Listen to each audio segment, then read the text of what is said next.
Cette scène de pêche artisanale au Bénin évoque beaucoup d'autres pays côtiers d'Afrique de l'Ouest où la pêche est cruciale pour la sécurité alimentaire et les moyens d'existence des populations. Tout le monde collabore pour jeter les filets à la mer et les tirer sur la grève ensuite. Les femmes sont normalement chargées de la transformation et de la commercialisation du poisson.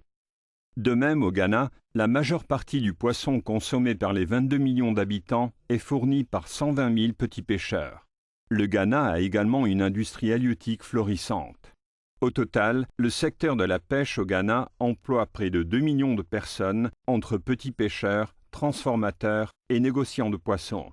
Ces deux pays montrent le rôle important que joue le monde en développement dans la production et le commerce mondial de poissons. La FAO estime qu'en 2008, les pays en développement ont assuré 80% de la production halieutique, représentant 61% des exportations mondiales de poissons en termes de quantité. S'il s'agit de résultats assurément impressionnants, les chiffres relatifs à la diminution des ressources halieutiques sont tout aussi alarmants. Les problèmes liés à la pêche non réglementée, à la surcapacité, aux prix accessoires, à la pollution, au développement du littoral et au changement climatique constituent une menace pour la biodiversité marine. Ils compromettent également la durabilité des pêches sur le long terme. La FAO a signalé que les problèmes de stock de poissons dans le monde sont susceptibles de s'aggraver si des mesures ne sont pas prises de toute urgence. Les causes principales qui en sont à l'origine sont la gestion inadéquate et le manque de données et d'informations sur les ressources et l'exploitation des pêches. Fort heureusement, il est possible d'inverser les effets de la surpêche et de la dégradation de la biodiversité. Si tous les gouvernements préconisaient l'approche écosystémique des pêches, les ressources halieutiques et le bien-être social et économique des pêcheurs seraient grandement améliorés. Et cela permettrait également d'affronter les questions de changement climatique dans le secteur des pêches. Le projet EAF Nansen, un partenariat entre l'Agence norvégienne pour la coopération au développement, l'Institut norvégien de recherche marine et la FAO, opère dans les pays africains pour institutionnaliser l'approche écosystémique des pêches.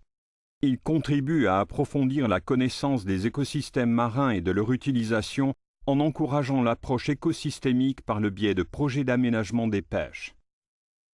At its best, ecosystem-based management considers everything that has an impact on the ecosystem. With that in mind, the EAF Nansen project works with the entire fishing industry, from vessel owners, fishers, processors, fishery scientists, managers and decision makers. Des ateliers permettent aux scientifiques et aux administrateurs de différents instituts de recherche halieutique et administration nationale de confronter leurs opinions. Ils cernent les grandes questions affectant le secteur et définissent des stratégies de gestion.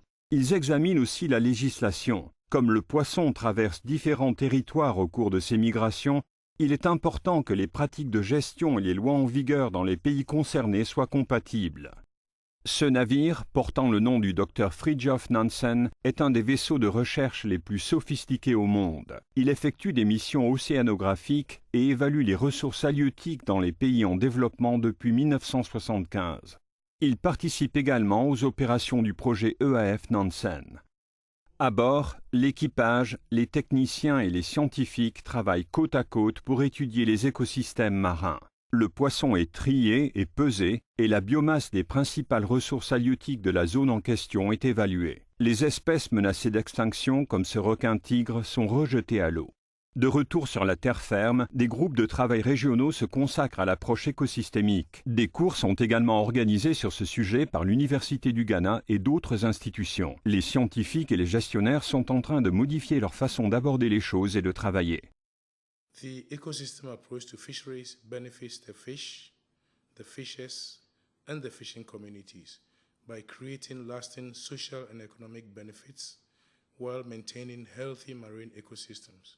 This is the vision of the EAF Nansen project.